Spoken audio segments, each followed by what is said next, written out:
Dan McMillan, and it basically opened it up like this. Was the election stolen? Who cares? That's what the January 6th commission is going, but is talking about that party, not the party, but that commission and everything. But Dr. McMillan says there needs to be an impartial commission to talk about, was there voter fraud? Was there election fraud? Good morning, sir. Good morning, Tony. Nice to be with you today. The same here. Let's talk about this. You've got a new book coming out. Is How Big Money Stole Your Vote. But let's back up before we start talking about the book. But let's talk about this impartial commission. And claims are being made. How do you find a solution to all this? What's your answer? Well, what I say is that, I think that January 7th. If I had bet Mitch McConnell or Chuck Schumer or Joe Biden or whoever, I would have said, holy cow, we've got tens of millions of our fellow Americans who fear that the election was stolen or are sure that the election was stolen. And no matter, whether or not their concerns are really justified, whether or not that was true, if you believe in government by the people, if this many of our people have a concern that is this urgent, and this is as urgent as it gets, you gotta go double time finding some way to treat them with respect and find a way to address their concerns. And I think an easy step to at least move in that direction would have been to set up a commission of impartial and respected experts on the model of the 9/11 Commission, and give this commission, have it be independent of everyone, give it full investigatory powers, give the commission all the resources it needs, and just let them investigate every claim of tampering with the election, fraudulent voting, whatever, and just follow the facts where they lead, and at least at a minimum, our fellow Americans, and it's we're talking about tens of millions of voters who are believe this or are very concerned that this could be true. At least you're showing them the respect that you're taking them seriously, and maybe the result when the commission issues an impartial report and a full accounting. If we find fraud, then we can learn to address it. If the commission decides, in fact, there was no fraud, then at least some of the voters can be reassured.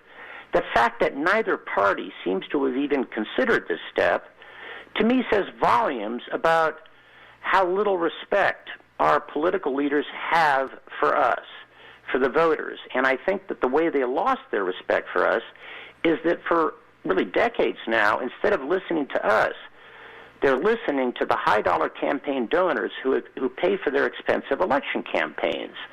And this is the issue I'm working on. I have founded a nonpartisan organization called Save Democracy in America, and we have one goal, which is to bring Americans together across the party lines to stand up in large numbers and support the Democracy Dollars campaign finance reform, which I think is the best first step to take toward getting control of this money and taking power back for us, taking our country back. And I'm not going to give you a long speech about it, but it's very straightforward. I mean, right now, the biggest problem we've got in this country in our politics is our government is for sale to high-dollar campaign donors. The only Americans who still have influence in Washington are deep-pocketed special interests, the kind of people who can write checks for half a million, $1 million, $5 million, because election campaigns have just gone off the charts expensive.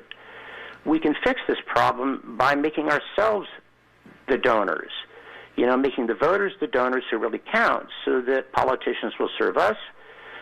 This has been called Democracy Dollars. It was invented by a couple of professors at Yale Law School, and the way it would work is that the federal government would set up a big website and give, in an online account, give every registered voter a chunk of campaign cash, $100 for a presidential year, $50 for the midterms.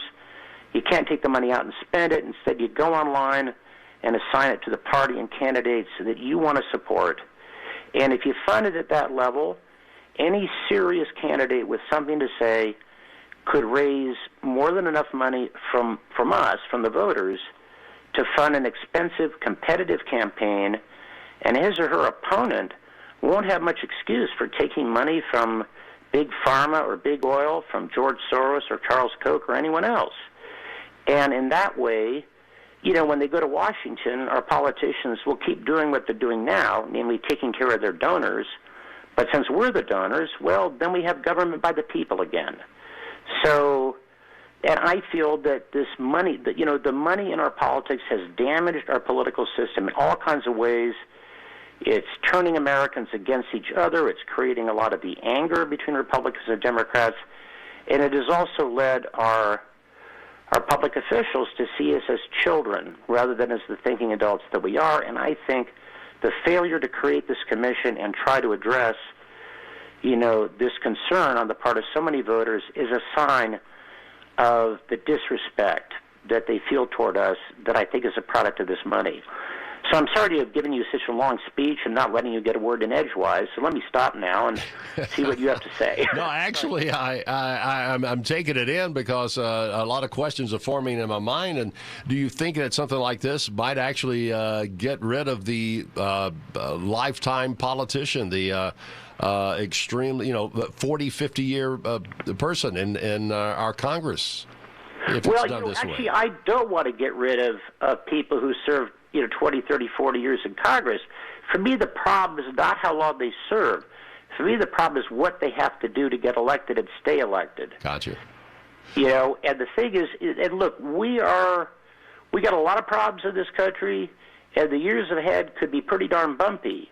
And frankly, I want to see kind of what we had in other great crises in our history, like during World War II. I want to see statesmen in the Congress. I want to see senators and representatives who served 20, 30, 40 years, who really can see the big picture and really have political skill and know how to reach out to the voters and explain ideas.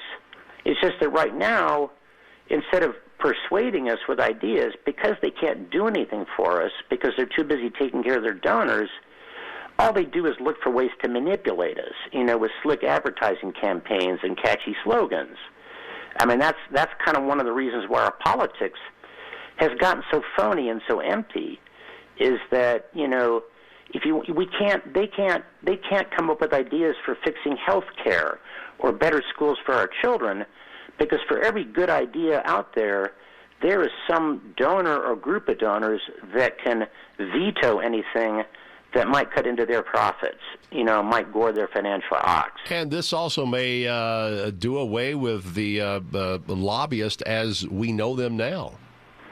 As we know them now. I mean, 50 years ago, before money began to destroy our political system, because it really began in the late 70s, they were lobbyists. But the industry was, I don't know, off the top of my head, maybe a third of the amount of money that lobbyists get paid now. There's many fewer lobbyists and not getting paid as much. And lobbyists actually back then did serve a valuable function, because they provided to people in regulatory agencies and members of Congress expertise that was needed. I mean, we need certain kinds of government regulations, like we need to keep, DuPont from pumping poison into the groundwater. But, although there are smart, efficient ways to regulate, there are also plenty of inefficient, dumb ways to regulate that are economically harmful. And a lobbyist could go to a regulator or a member of Congress and say, look, we're not trying to stop you from, solving this problem, but because of this information, that information, because of the way the manufacturing process works, this particular way you're trying to solve this problem doesn't work. Here's a better way. I mean, lobbyists had an impact for expertise. Now lobbyists, on the other hand, they have enough political muscle to dictate to members of Congress, because the lobbyist clients give money to politicians. Lobbyists stage fundraisers for politicians they want to influence. And it's amazing that this is legal. Lobbyists who get paid big fat salaries turn around and write fat checks out of their own salaries to senators and representatives who sit on committees and can do favors for their clients. It almost seems like it's kind of a legalized extortion. It is. It's a lot of people have been saying it's legalized bribery, but you're right. You need to go further. It is legalized extortion because do as we say or else. We'll stop helping your campaign, and we're going to turn around and give money to your opponent's campaign the next time you're up for re-election. That also happens. I mean, it doesn't even have to be said out loud. Everyone knows it. And it also seems you're talking about our elected members of Congress, and it just kind of lost any respect for the voters. Like the lobbyists just do not have any respect for anyone other than their sole interest right there. Now, in your next book coming out, it says How Money Stole Your Vote. I mean, this kind of seems to be the whole basis for your latest work there. Yes, and the subtitle of the book is How We'll Take Our Country Back. Now, the book is not even in contract yet. I mean, I've written maybe 100 pages of manuscript. I'm working on it, and I've been studying the problem of money in politics on and off, but mostly on for more than a dozen years now, and I've learned an awful lot, and I've come to feel that it's the number one problem we've got. At the present moment, my more important focus is to help my fellow Americans through interviews with you and other people in the media to help our fellow Americans understand just how destructive the money is, and to show people that this is not hopeless. Here's a reform that, okay, it's not a magic wand, it won't fix every problem we've got, but it's a big step in the right direction. And also, I see this as a great way to, we're always going to have our differences, but there's too much anger in our politics, and I think this is a great way to come together across the party lines because, we're all patriots, and government by the people is what this country stands for.